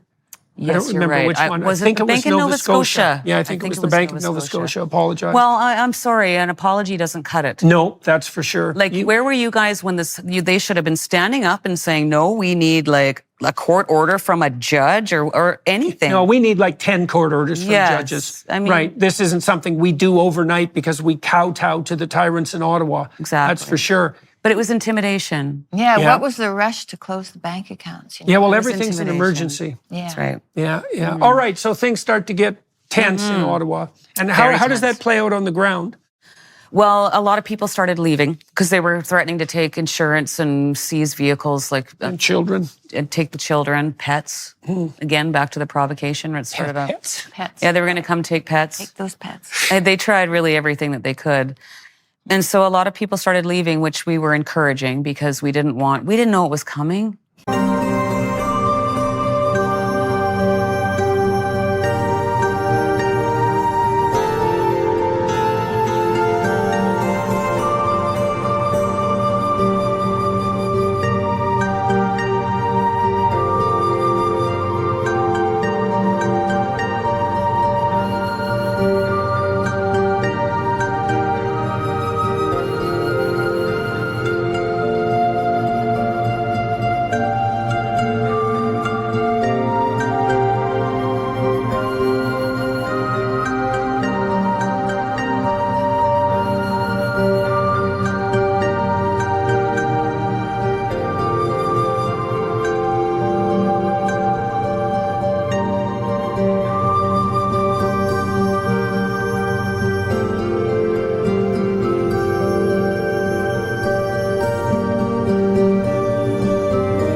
I mean, I never in my wildest dreams imagined that was coming, but we didn't want anyone to get arrested or lose their jobs. I mean, these people have suffered enough. Right. And I remember the Wednesday before I was arrested, I was at the Sheraton and a group of our core people started leaving. And a Quebec mother, one of the road captains, was taking off, and we said a very tearful goodbye. And I went up to my room and I was upset, crying, because we were saying goodbye to these people became our family. And I reached into my pockets, and of course, every time I was on the hill, like people were literally stuffing money into my freedom pants. I called them my freedom pants. And I was like, oh my God. So I ran back downstairs and I just gave her everything I had. And, we said another tearful goodbye. My dad had come into town with my sister. They'd brought some supplies, and they were also picking up my other sister. And we were at the Swiss Hotel, and I remember Dad said, well, we're going to, my sister wanted to go to Gatineau because she'd never been to Quebec. And I said, no. Dad was like, well, we'll get a room and then we'll leave in the morning. And I said, you guys need to get as far away from here as you can now. And I started walking up the stairs, and I remember I turned around and I just said, I love you, Dad. That's when the rumors were flying that you evil truckers were going to regroup somewhere outside of Ottawa in preparation to retake the city. That's right. Yeah. Which is something, that I find a little bit odd that they don't give us credit for, especially after what came out at the inquiry. I mean, we outnumbered and overpowered them. If we had been there with an agenda to take over Ottawa and overthrow the government, we could have done it. They were not prepared. The Ottawa City Police was in a shambles, an absolute shambles. I mean, one hand didn't know what the other one was doing. And that happened to us in real time. A liaison officer comes to the Swiss to deliver a message, and halfway through his message, we're like, what? Because we had a different message. He gets on his phone and finds out it was the wrong message. Like, this is happening right in front of us. Oh, wow. The ineptitude of that organization was stunning. Right, and you're saying that in contrast to the Ontario Yes, Police. they were amazing. What do you think the difference was? Like, why do you think it was so inept in Ottawa, but working at the Ontario level? I don't know. Bureaucracy. Yeah, but they're both bureaucratic, right? One woke bureaucracy, Yes. one maybe not so woke. Maybe, maybe. Sounds like it to me, because the clowniness of that sounds woke. Yeah, right. Yeah. Right. Yes, I think that's a large part of it. And I mean, Chief Slowly, who was the police chief at that time, was having a lot of problems internally with his people not listening to him. Yeah, well, no wonder. there you go. When you listened to him publicly, you thought, well, there's someone that no one should listen to. Yeah, you're right. But you know what? I did get to go up to him at the inquiry, and I shook his hand and I said, thank you for your service. And I'm sorry for the fallout that's happened to you, because I believe he did the best he could. He was under a lot of pressure. Did he do and say a lot of the right things? Absolutely not. But this is very telling. There's 6 weeks of testimony at the inquiry.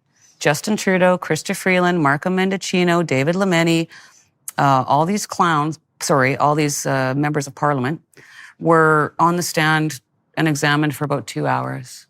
Peter Slowly was on the stand for 2 days. 2 days. So he was being scapegoated. Yeah. He was being scapegoated.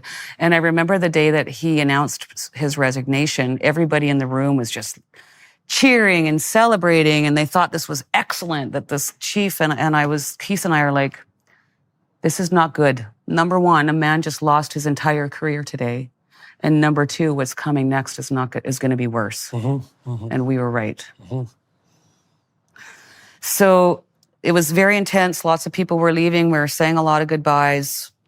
And I went and did the video the night before, because we were pretty sure we were going to be arrested. And I wasn't going to leave. Like, how could I leave? I wasn't going to leave all those people there. That's my perspective. I mean, I don't mean to sound cliche, but I mean, a captain goes down with a ship. So we made plans. We got some people out of the Swiss hotel, because we thought if we're going down, we need someone to keep the ship afloat. So I sent Keith and Eva to a different hotel. We sent the accountant somewhere else and some other people somewhere else.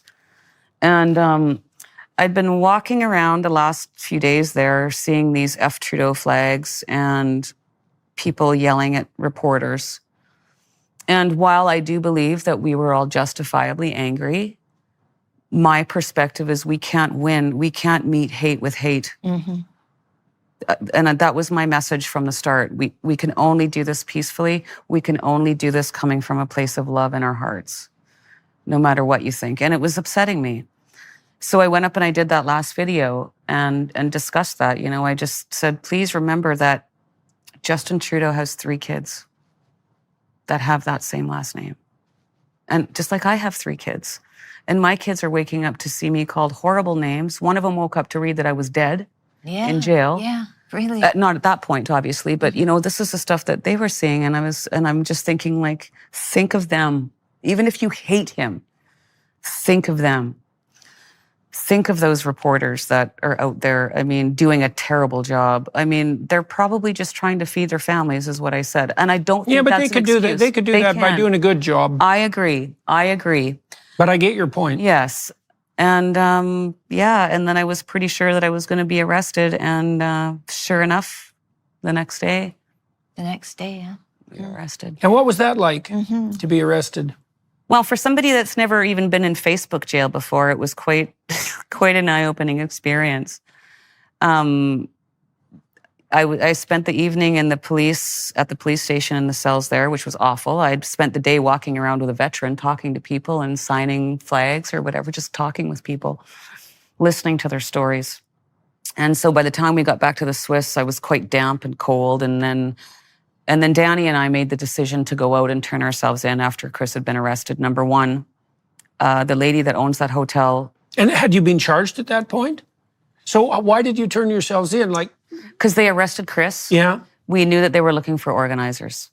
We turned ourselves in because we didn't want them coming to the Swiss hotel because she's such a sweet woman. Like, we saved her from bankruptcy. She was 2 weeks away from bankruptcy when we showed up. That saved her business. My husband and Danny's wife were both at the Swiss hotel, and I can't even imagine the trauma of having to witness something like that. I mean, I had it easy. I was in jail. It's the people around me that really suffered. The people that cared about me that really suffered. I'm fine. I was fine. I mean, was it great? No, it sucked. But I prayed. I just said, okay, God, we've exposed so much. You're obviously not done with me yet. And if this is my job, it's thy will, not my will. And one foot in front of the other. You just keep on keeping on. Yeah, I knew it wasn't going to last forever. You guys, maybe we should, because we're starting to encroach on the end of our time, maybe we should talk about what the trucker convoy accomplished. So let me lay out some of the things I saw, and then please, elaborate. So, well, first of all, it was a model for a peaceful demonstration of great magnitude, well organized, under a tremendous amount of duress, right? And in an inhospitable climate, literally speaking, and an inhospitable political climate, right? Under assault by the lying legacy media and by the top leaders of the country, right? So that's all quite something. And yet it was extremely peaceful, and so peaceful that it was impossible for the people who were trying to pillory you to even find single events that weren't entirely fabricated that indicated that anyone there at all was causing any untoward trouble. And that was always what I was looking for, because I thought you guys would be infiltrated by, like, that the wingnuts would show up sooner or later. But we mitigated that. That's what I was saying. It was like see a need, fill a need, Antifa came in right away, so we set up block captains, and they would do patrols to make sure that the people were safe in their trucks, so they'd walk the streets. Right, so you had jobs for them. Yes, right. I mean, that's what I'm saying. But and that worked with Antifa. Pardon me? That worked with Antifa. Yes. Yep. So they just need something to do. Yeah. That's really not that surprising. Yeah, exactly. Yeah. But the superintendent of intelligence for the OPP testified at the inquiry that the lack of violence was shocking. That his words. He also testified that what he was hearing coming from the media and from our politicians did not match with the intelligence that they were getting off the ground. So again, Lion Mendocino is up there every day talking about how violent we were, and on and on and on. Like we're rapists and arsonists and insurrectionists. And it was all a lie. The night they arrested those 2 guys in that apartment, they knew the night they were arrested, they weren't with the convoy. Arsonists. Yes. Yeah. And that's never been properly investigated No. and described in the Canadian media. Well, it's going to be. It's going to be. Where were they arrested? I'm going to make sure these guys are held accountable. Where were they arrested? In what in Ottawa. in So there's those two guys that were trying to burn the apartment building down. To lock the doors and to build the... And a lady walks by, apparently, sees these guys. I mean, it's all documented on Twitter. I've got all of them. So a lady comes into the apartment building, sees these guys trying to light a fire, and then goes up to her apartment. Yeah. Right. Glenn McGregor was first on the scene. He was there before the police were called. Yeah, that was quite the state of affairs. Just an absolute bloody what lie from beginning to end. Really, really quite stunning. All right, so you managed this extremely peaceful demonstration that was broadcast intently around the world, despite all of the legacy media lies, and that's all they did pretty much was lie about it. Yes. And that was a model for people around the world. I know for a fact, because I've talked to the Dutch farmer organizers, that the Canadian protests were, what would you say? Inspiring, inspirational. Yeah, and that's happened in many countries. And I think it's also given the Dutch farmers heart, and that's produced somewhat of a political transformation in Holland, or in the Netherlands, which is a really big deal. And then there were radical changes in Canadian policy after you guys were, after the trucker convoy ended. And so, well, let's talk about what you faced right at the end. I mean, we saw footage of the police come riding in with horses, and you said, we talked last night about the woman who was trampled by the police. You want to talk about her for a moment? Yes, I was just fortunate enough to spend the weekend with her, and Chaba Vizi too.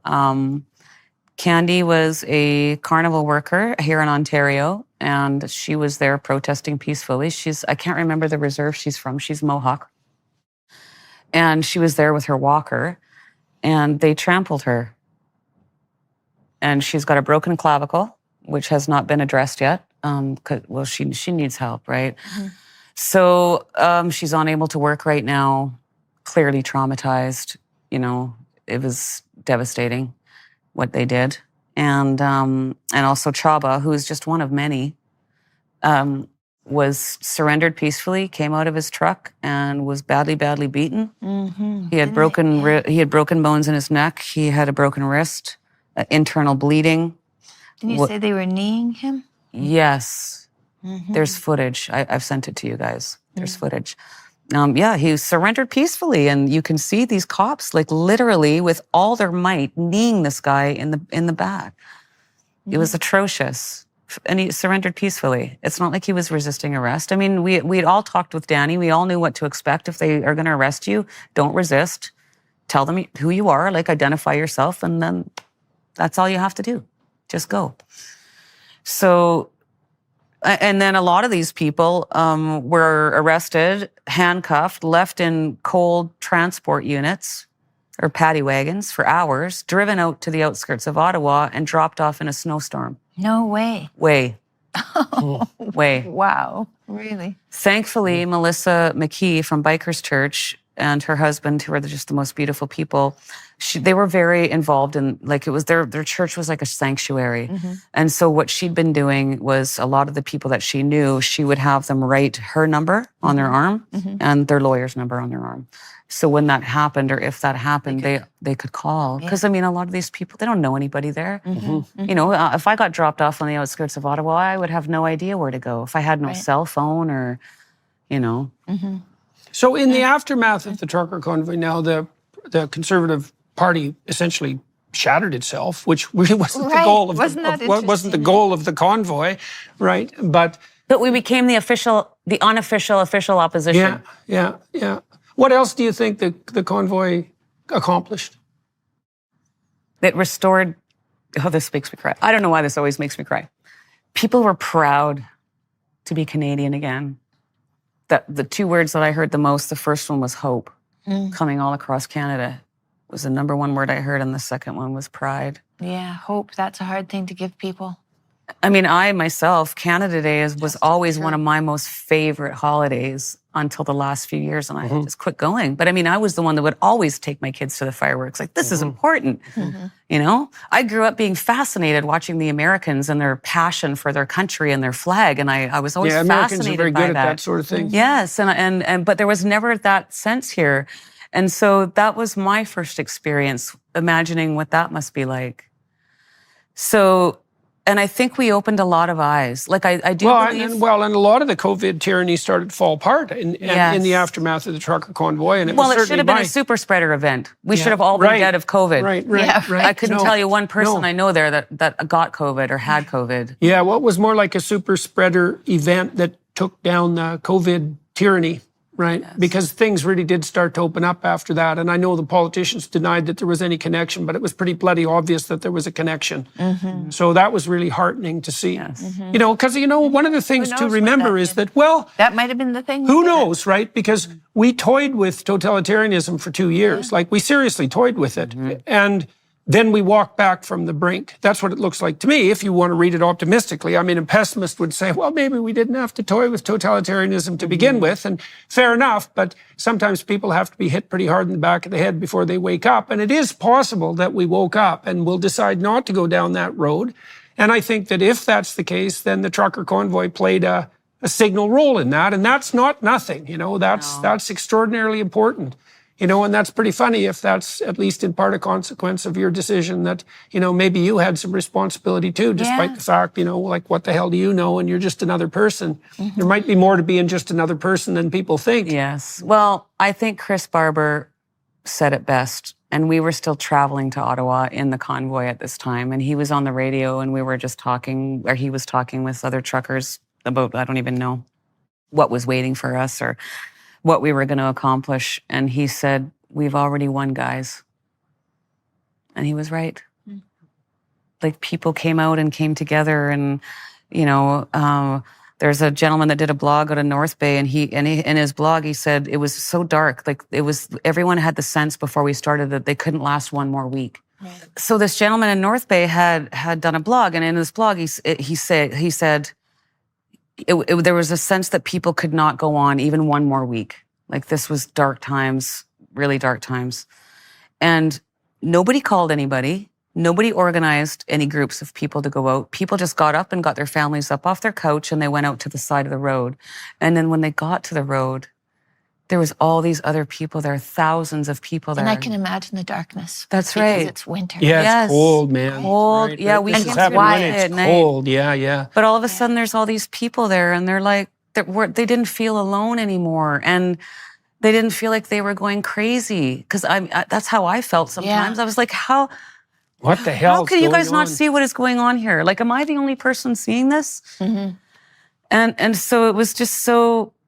It was just so beautiful. It was honestly the most beautiful show of humanity I've ever seen. And Canadians did what they do. We had more donations than we knew what to do with. We were taking food to as far away as Sudbury to the food banks because there was so much. Out at the farms, we had the little outposts. I mean, there was dog food, lip chap, gloves, tampons, everything. There was everything under the sun that Canadians just donated in droves. Yeah.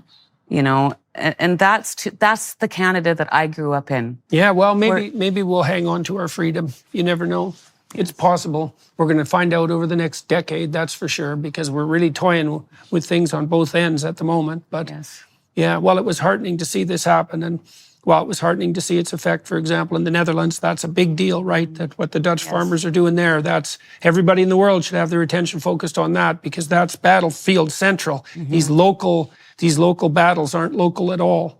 And that's why so much international attention was focused on the Canadian trucker convoy at that point too, because everyone had the sense that this is about more than, it's about more than Canada, that's for sure. And it's about more than the, local concerns of a handful of misogynists, bigots, and Confederate flag-waving fascists. That's for sure. Well, I mean, never before did we quarantine the healthy to protect the vulnerable. Yeah. Right. Never before. Yeah. Yeah, well, and to no good end, and as a consequence, we've produced a tremendous amount of damage, and it'll take decades really to sort out exactly the cost of all that. Yeah. Well, I deal with that. I have a daughter that has developed a drinking problem. She suffers. She can't drive from Manitoba to Medicine Hat without having 2 panic attacks. She's depressed. I mean, her graduation consisted of her putting on a gown and a mask and having a photo taken. Her graduation. Yeah. We took a lot from those kids, boy. Yes, that's for Do you know, that's your whole school life is getting ready for that one moment. Yeah. Yeah. And then she went and did a semester at the university in Calgary, locked in her. Yeah. I mean, she should have been going to pubs and At meeting full people tuition. and At full yes, tuition. that's Let's right. not forget that. Yes. Yeah, that was the university's contribution to the totalitarian catastrophe. It's like, well, we won't actually offer you any services, but we'll take your money. Yes. Yeah, cute. Yes. Yeah. Well, look, we can end this with some hope. You know, the trucker convoy did accomplish a lot, and we didn't get a chance to talk to you about what you're facing now in the future. Maybe we'll do that on the Daily Wire Plus side. For those of you who are watching and listening, thank you very much for your time and attention, and to the Daily Wire Plus people for arranging this on very short notice, because Tamara just came over for dinner last night. We decided to do this then. That's very helpful.